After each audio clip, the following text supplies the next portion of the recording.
बहुत स्वागत है आप सभी का जी राजस्थान में और मैं हूं आपके साथ कशिश। और बुलेटिन की शुरुआत आज की यहां पर बड़ी खबर है, लेकिन दुखद खबर आपको बताने जा रहे हैं। मशहूर सिंगर आशा भोसले का निधन हो गया है।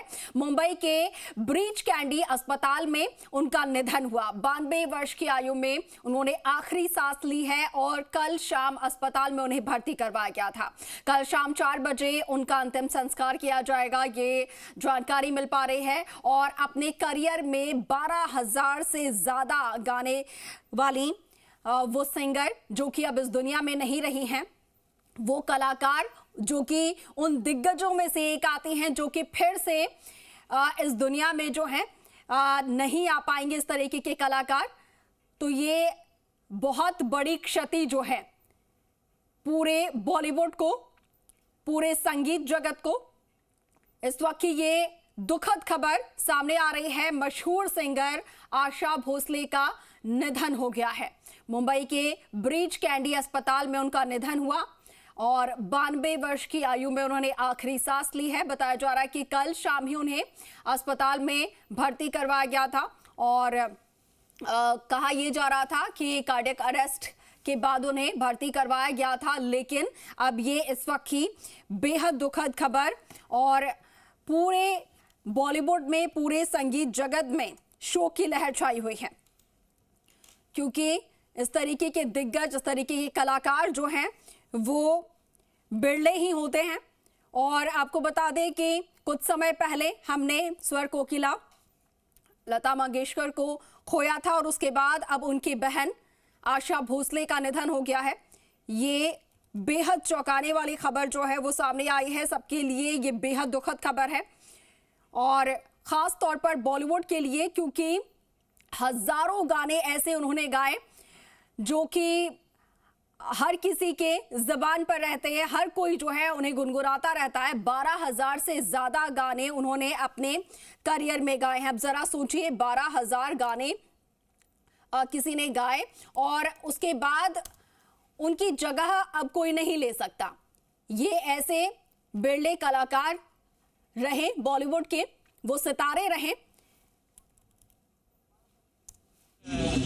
दर्शन लेने हैं जी, आप वहाँ आइए और 4 बजे कल दोपहर को शिवाजी पार्क में इनके अंतिम संस्कार होंगे।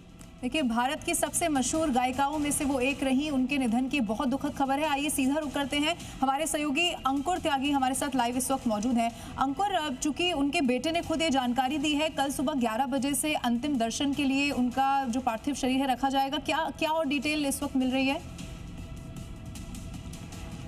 देखिए, कल उनको कार्डियक अरेस्ट आया था और लंग्स में इन्फेक्शन भी हो गया था और इसी शिकायत के बाद उनको तुरंत इमरजेंसी वार्ड जो था हॉस्पिटल का, ब्रीच कैंडी का, वहाँ पर उनको एडमिट करवाया गया था। पूरी कोशिश की गई, रात भर कोशिश की गई, आज सुबह तक उनको लगातार कोशिश की गई है उनको जिंदा बचाया जा सके। डॉक्टर ने अपनी पूरी टीम को यहाँ पर डेडिकेट किया था, लेकिन चूंकि 92 साल 92 ईयर्स ओल्ड वो उनकी उम्र थी और ऐसे में उनका सर्वाइविंग जो चांसेस थे कार्डियक अरेस्ट होने के बाद वो बहुत ज़्यादा मिनिमाइज हो गए थे और यहीं पर जो कोशिशें थी वो तमाम असफल हो गई, दुआएं काम नहीं आई और जो आशा जी हैं वो दुनिया छोड़कर चली गई हैं। फिलहाल जो अपडेट है वो यही है कल के तक के लिए कि उनका 11 बजे उनका पार्थिव देह जो है वो उनके घर पे ले जाया जाएगा ताकि उनका अंतिम संस्कार कर सकें। तमाम इंडस्ट्री और जो इंडस्ट्री से नहीं भी हैं, जो उनको चाहते हैं, जो उनका म्यूजिक सुनना पसंद करते थे, जो उनसे भावनात्मक रिश्ता रखते थे, वो उनके अंतिम दर्शन कर सकें। और उसके बाद शाम को 4 बजे मोस्टली जो शिवाजी पार्क जो मैदान है जहां पर लता जी का भी अंतिम संस्कार किया गया था, आपको याद होगा, तो वहां पर उनका अंतिम संस्कार किया जाएगा। इसी जो शुरुआत तौर पे अभी फिलहाल खबर मिल रही है। ठीक है अंकुर, और जब भी उनकी बात की जाएगी तो उनकी गायकी में जो खूबसूरती थी उसमें एक और बड़ी खासियत ये भी थी, जैसे जैसे उनकी उम्र बढ़ी उनको एवरग्रीन गायिकाओं में भी फिर शामिल किया गया। यानी कि उम्र बढ़ने के साथ भी जो खूबसूरती उनकी गायकी में हमेशा देखने को मिली, उसको देश नहीं दुनिया में उनके प्रशंसकों ने हमेशा सराहा है। एक वो जो कमी है वो फिर पूरी कभी नहीं हो पाएगी। नहीं, आप देखिए उन्होंने एस डी बर्मन से लेके आर डी बर्मन से लेके तमाम ऐसे बड़े जो संगीतकार हैं उनके साथ काम किया है 60-70 के दशक से लेके अभी तक उन्होंने अपनी जो आवाज़ है उससे भारतीय फिल्मों को, भारतीय दर्शकों को उन्होंने एक म्यूजिक का एक अलग अंदाज पेश किया गया। जब एक टिपिकल एक म्यूजिक की एक परिभाषा हुआ करती थी, वहां पर अपनी आवाज़ में चुलबुलाहट लाकर जो उन्होंने संगीत को एक नई आयाम दिए थे, वो कहीं ना कहीं हमारे जहन में जिंदगी भर बैठे रहेंगे। और जब तक उनकी आवाज़ है, उनके गाने हैं, आप आशा भोसले को मना नहीं, आप भूल नहीं सकते हैं, ये बात वो तय करके गई है। बिल्कुल ठीक कहा आपने, और इसीलिए दर्शकों को ये हम बता दें 20 से ज़्यादा भाषाओं में उन्होंने अलग अलग गाने गाए, 12,000 से ज़्यादा गाने उन्होंने रिकॉर्ड किए, और इसी के साथ दुनिया की जो सबसे ज़्यादा रिकॉर्डिंग करने वाली गायिकाएं हैं उनमें उनका नाम शामिल हुआ। इसीलिए ये हर किसी के लिए एक बहुत बड़ी क्षति है। एक बहुत मशहूर गायिका रही, और अंकुर जितनी बार, अब चूंकि हम और लोगों से भी बात करने की भी कोशिश करें, जब भी आशा ताई के बारे में लोगों से बात की जाती रही, हमेशा उनकी सादगी को लोगों ने बहुत सराहा। यानी कि एक बहुत सर्वोच्च पद पर पहुंचकर, यानी कि इतना बड़ा नाम कमाकर भी वो जो सादगी के साथ उन्होंने अपना जीवन हमेशा जिया, वो हमेशा से याद किया जाएगा। अंकुर, देखिए, आप अगर उनका पूरा परिवार देखेंगी तो उनके पिता से लेके, उनके भाई से लेके, उनकी तमाम बहनें जो हैं वो जो भारतीय जो संगीत कला में बहुत ज़्यादा पारंगत रहे हैं, बहुत अलग परिवार रहा है। लेकिन जो आशा भोसले जी जो याद की जाती हैं, वो जो टेक्निकल जो म्यूजिक के तरीका होता है गाने का, उसके इतर जाकर उन्होंने जो हेलन की को अपनी आवाज़ दी। अब जो सोचिए 70-80 के दशक में हेलन जो था, जो उनका गेटअप हुआ करता था, वहाँ पर उस तरह की आवाज़ हर कोई नहीं दे सकता था। लता जी की आवाज़ एक बिल्कुल अलग हुआ करती थी, और बाकी जो गायिकाएं थी उनका अपना वो था। लेकिन फिल्म की जरूरत के हिसाब से दर्शकों के देखने का अनुभव को बढ़ाने के लिए जिस तरह का म्यूजिक चाहिए था, और उस पर जिस तरह की आवाज चाहिए थी, जिस तरह का चुलबुलापन, चंचलता उस आवाज में होनी चाहिए थी, जो ठुमके, जिसके आवाज में कहते हैं ठुमके लगाना, कई बार हम बोलचाल की भाषा में बोल जाते हैं, वो जो उन्होंने लगाए हैं अपनी आवाज के साथ, तो वो बहुत अहम हो जाता है। कई बार हमने उनको देखा है जब जज किया करती थी कई सारे रियलिटी शोज को लेकर, तो जो नए सिंगर्स हुआ करते थे तो वो बताया करती थी अपने रियल टाइम अनुभव कि कैसे इस गाने को अलग बनाया जा सकता है, उसका मूड कैसा है, और उस मूड के हिसाब से अपनी आवाज में किस तरह का नयापन लाया जा सकता है, ताकि वो सुनने में उनका अनुभव बेहतर हो। तो ऐसी तमाम बातें हैं। मैं बता, जो सोशल मीडिया पे इस वक्त उनके लगातार कई सारे इंटरव्यूज हैं, कई रियलिटी शोज में वो आई, जब आप उनको देखते हैं, उनको सुनते हैं, तो अपने आप में वो एक क्लास है, अपने आप में एक यूनिवर्सिटी है, जिनको सुनकर आप अपने आप को वहां पर तैयार कर सकते हैं एक सिंगर के तौर पे। और इसीलिए अंकुर ये भी समझना होगा कि सिर्फ प्लेबैक नहीं, मतलब आप उन्हें कुछ भी दे दीजिए, इतनी वो वर्सेटाइल रही। अब जब भी हम गायकी की बात करेंगे, आप देखिए गजल हो, पॉप हो, कोई वेस्टर्न स्टाइल हो, अगर रोमांटिक गाना गाना हो, यानी कि वो जो भाव था, उन्होंने अपनी गायकी से इतनी वो वर्सेटाइल हमेशा रही कि जो भी उन्होंने किया उसमें उन्होंने नाम कमाया। नहीं, बिल्कुल। देखिए, मैं आपको जैसे कह रहा हूं, जो आप म्यूजिक डायरेक्टर की देख लीजिए, हर म्यूजिक डायरेक्टर का अपना एक अंदाज होता है। अब आप एस डी बर्मन से उधर देखिए, जिस तरह के वो गाने बनाया करते थे, और अचानक से जो उनके बेटे हैं आर डी बर्मन, जिनके साथ उनकी शादी हुई, उनका अपना एक अलग अंदाज हुआ करता था। उसके बाद जो यंग 90 के दशक में जो जितने भी संगीतकार आए, चाहे नदीम श्रवण हुए और चाहे आनंद श्रीवास्तव हुए, आप देखिए, आप इन्होंने अलग अलग लोगों के साथ एक्सपेरिमेंट करती गई, और हर पीढ़ी के हिसाब से अपनी आवाज और अपनी गायकी को वो बदलती चली गई। आपको याद होगा, बहुत सारी फिल्म कंपनी का उनका जो सॉन्ग है, वो आज भी जब लोग सुनते हैं तो लगता नहीं है कि इतनी उम्र दराज आशा भोसले अपनी आवाज दे रही है, इतनी यंग। आशाताईंचं असणं हेच आपल्या सगळ्यांना वर्षानुवर्ष समाधानाची अनुभूती देत होतं। त्यांचं व्यक्तिगत आयुष्य आणि त्यांचा प्रवास दुःखाला स्वतः कवटाळून दुसऱ्यांना सुख देण्याचा पूर्ण मार्ग म्हणजे त्यांचं आयुष्य होतं। त्यांचं कर्तृत्व केवळ भारताला नाही तर जगाला वेड लावणाऱ्या अशा पद्धतीचं संगीत क्षेत्रातलं कर्तृत्व ही आशाताईंची जगाला देण आहे। आशाताई आज आपल्या राहिल्या नाहीत, परिवाराने सांगितल्याप्रमाणे आज सर्व मेडिकल सगळ्या गोष्टी पूर्ण होऊन परिवार आणि पारिवारिक विधी या पद्धतीची कल्पना परिवाराची आहे. उद्याला सकाळी 11 वाजल्यापासून तर लोअर परेलला ज्या ठिकाणी त्यांचं निवासस्थान आहे ते 11 ते 3 वाजेपर्यंत त्यांच्या अंतिम दर्शनासाठी आपण सगळे भेटणार आहोत. 4 वाजता शिवाजी पार्कच्या स्मशानभूमीमध्ये त्यांचं अंत्यसंस्कार. तो देखिए हर तरीके से यहाँ पर रिएक्शन जो है वो सामने आ रहे हैं और इस वक्त हमारे साथ क्लासिकल सिंगर विजया भारती जी हमारे साथ हैं. विजया भारती जी, आप आवाज सुन पा रही हैं हमारी? मैं क्लासिकल सिंगर नहीं, फोक सिंगर हूँ. जी जी हाँ, ठीक है, फोक सिंगर है हमारे साथ विजया भारती जी. विजया भारती जी, अभी अभी एक बेहद दुखद खबर सामने आई हम सभी के लिए कि आशा भोसले जी, आशा ताई हमारे बीच नहीं रही हैं. एक तरीके से कहा जाए तो एक युग का अंत यहाँ पर हुआ है. हाँ. मैं स्तब्ध हूँ. कल से तो उनके स्वास्थ्य को लेकर चिंता चल रही थी कि उनको अटैक आया है और वो हॉस्पिटलाइज हैं. पर अभी के इस बुरे खबर से मैं बिल्कुल सुन्न हूँ. मुझे समझ भी नहीं आ रहा है कैसे उद्गार व्यक्त करूँ.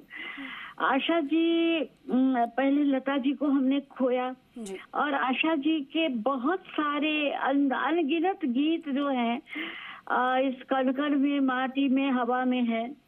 तो मैं अभी अचानक इतनी एकदम मुझे शौक सा लग रहा है इस खबर से कि मैं बस सिवाय अभी अपनी पूरी पूर्ण श्रद्धांजलि और उनको कभी न भूलने वाली स्थिति में समझती हूँ. आशा जी महान गायिका रही हैं इस देश के लिए, बॉलीवुड के लिए, और प्राइवेट भी उन्होंने गजलें वगैरह, गीत वगैरह बहुत सारे गाए हैं. मैं अपने हृदय से बहुत बहुत उनको नमन करते हुए श्रद्धांजलि अर्पित करती हूँ. जी बिल्कुल. विजया जी, खास तौर पर कहा जाता है कि आशा ताई जो थी वो सुरों की मलिका थी, क्योंकि हर सदी के लिए उन्होंने गाया. 40s से स्टार्ट करते हुए अभी तक भी वो हर तरीके की फिल्मों के लिए गीत गाती रही, गाने गाती रही. तो कहा यह जाता था कि वो जैसा कैरेक्टर होता था उस हिसाब से वो अपनी आवाज़ को भी यहाँ पर उस गाने में ढाल लेती थी. कुछ इस तरीके की खूबी उनकी आवाज़ में थी. बिल्कुल ये इस बारे में तो जितना कहा जाए वो कम ही होगा. उनकी आवाज में एक ऐसी खासियत थी कि उन्होंने फिल्मी बॉलीवुड के गाने अलग अलग रंग के गाए. वो दर्द का गीत हो, वो डांस का गीत हो, कैबरे का गीत हो, या उन्होंने बहुत सारे फोक भी गाए हैं फिल्मों के लिए. उन्होंने जो गजलें गाई हैं वो अमर हैं. मैं कल ही शाम को उनका और गुलाम अली साहब का गाया हुआ एक एल्बम बहुत साल पहले आया था, उसको मैं गा रही थी अपने घर में ऐसे ही हारमोनियम पर. और वो दिल से निकलना तो जब तक सूरज चांद रहेगा वाली बात है, तब तक ऐसी विभूतियों का नाम कभी मिट नहीं सकता है. उनके गाने की खासियत के बारे में हम लोग तो बहुत छोटे कलाकार हैं, उनके सामने क्या कह सकते हैं. बस विजया जी, उनकी गायकी से कभी कुछ सीखने का ऐसा अनुभव मिल पाया? हाँ, मैं उनके बहुत सारे, मैं वैसे तो बाहर अपने कैरियर में लोक गायिका के रूप में जानी जाती हूँ, लेकिन अब मेरे अंदर हर तरह के गाने का, सीखने का, गुनगुनाने का एक लगाव और भावना है. शास्त्रीय संगीत भी सीखा है, तो उनके बहुत सारे गीत मैं वैसे गाती रहती हूँ. तो क्या बहुत ऐसे तो प्रत्यक्ष मिलने का मुझे मौका नहीं मिला है, लेकिन मैं उनके बहुत करीब रही हूँ. उनकी गायकी के, उनके लता जी के गीतों के, आशा जी के गीतों के बहुत करीब रही हूँ. बिल्कुल बिल्कुल। अच्छा विजया जी, अभी कुछ समय पहले मैं एक इंटरव्यू भी देख रही थी आशा ताई का, और वो उसमें बता रही थी कि आजकल की जो गायकी है वो ठीक नहीं है। उनका कहना ये था कि वो सही रास्ते पर नहीं जा रहे हैं, कि आजकल के जो बच्चे हैं वो किस तरीके के गाने सुनना चाहते हैं वो समझ नहीं आता, क्योंकि क्लासिकल सिंगिंग उन्होंने आज नहीं सीख रहे हैं लोग। क्लासिकल जो गाने हुआ करते थे उसके बारे में नहीं जानते या नहीं सुनते, तो अच्छे गाने आजकल नहीं बन रहे हैं। इस तरीके की भी कुछ उनकी शिकायत थी आज के युग से, या आज के जो युवा हैं उनसे। देखिए, ये उनका कहना बहुत 100 क्या 200% सही है, इसलिए कि संगीत सबसे पहले अपनी आत्मा का सुकून होता है। संगीत सीधा हमें ईश्वर से जोड़ता है, सुरों की साधना। और वो जिस जमाने से गा रही हैं या उसके पहले से भी हाल फिलहाल के 10-20 साल पहले तक उसका असर रहा। उस तरह के मेलोडियस गाने बनाए जाते थे, गवाए जाते थे, सुने जाते थे। पर आज की जो युवा पीढ़ी है, इसमें तो मैं सबसे पहले दोष वैसे लोगों को भी दूंगी जो कि उनका स्वाद बदल रहे हैं, जो उस तरह के मिठास से आज के कलाकारों को दूर कर रहे हैं। जैसा कहते ना परोसा जाएगा वैसा आदमी खाएगा, तो इसमें वो लोग भी दोषी हैं। और अब आज के सोशल मीडिया के जमाने में लोगों के पास बहुत कम वक्त है और बहुत कम क्षण में वो आनंद लेकर हट जाना चाहते हैं। तो इस तरह के गीत जो आ रहे हैं जिसमें बहुत ज्यादा मेहनत नहीं है, इधर की धुन उधर, उधर की धुन उधर, अटपटे बोल लिखे जा रहे हैं। विजया जी, और हमने देखा कि किस तरीके से जो हमारी ये गायिका थी, हमारे जो सिंगर्स थे, वो कैसे जो गायकी है या फिर भारतीय संगीत जो है वो सहेजे रखे थे, और वो चाहते थे कि पीढ़ी दर पीढ़ी वो आगे बढ़ती रहे, उसकी खूबसूरती बनी रहे। ठीक है विजया जी, आपका बहुत धन्यवाद हमारे साथ जुड़ने के लिए और बातचीत के लिए, अपने विचार साझा किए हमारे साथ। तो देखिए, पूरे संगीत जगत में इस वक्त शोक की लहर है और हर कोई शौक में है, हर कोई बेहद दुखी है, क्योंकि हमारे बीच अब सुरों की मलिका आशा भोसले जो हैं वो नहीं रही हैं। आशा ताई हमारे बीच अब नहीं रही हैं, लेकिन उनके पीछे वो अनंत यादें वो छोड़कर गई हैं, वो अनंत उनके स्वर और सुर जो हैं वो छोड़कर गई हैं। और वैसे भी कहा जाता है कि आवाज़ ही जो है वो हमेशा ज़िंदा रहती है इस पूरे ब्रह्मांड में, इस पूरे यूनिवर्स में। तो ऐसे में आशा ताई जो हैं वो उनकी आवाज़ और 12,000 से ज़्यादा उनके गाए हुए गाने, चाहे बॉलीवुड की बात करें, चाहे क्लासिकल सॉन्ग्स की बात करें, और जैसा कि अभी विजया जी बता भी रही थी कि उन्होंने कुछ गज़लें गाई, उन्होंने कुछ फोक यहाँ पर जो है गाने थे वो गाए थे। तो ऐसे में बहुत सुंदर और बहुत सुरीले गीत जो हैं वो हमें देकर गए हैं, और लेकिन ये एक अपूर्णीय क्षति है, ये एक अपूर्णीय क्षति है, ऐसी क्षति, ऐसी कमी जिसे कोई पूरा नहीं कर सकता। और ऐसे दिग्गज, ऐसे महानुभाव जो हैं वो सदियों में हमारे बीच आते हैं, सदियों में ऐसे पैदा होते हैं, और ऐसे में उनका चले जाना सभी के लिए बेहद ये भारी क्षण है, बहुत ही दुखी कर देने वाला ये पल है।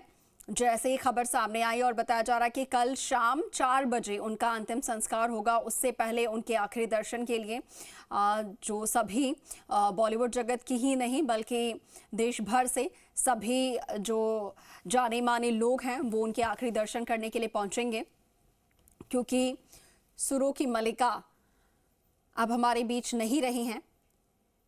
ज़रा सोचिए कि किस तरीके से उन्होंने वक्त बदलता गया, समय बदलता गया, और समय के साथ साथ उन्होंने अपनी आवाज़ को बदला, उसमें इस तरीके से उन्होंने बदलाव किए कि वो वक्त के साथ साथ हर फिल्मों में या हर तरीके के गाने में खुद को फिट कर जाती थी, और ऐसे में उनका जाना हम सभी के लिए बहुत बड़ी क्षति है।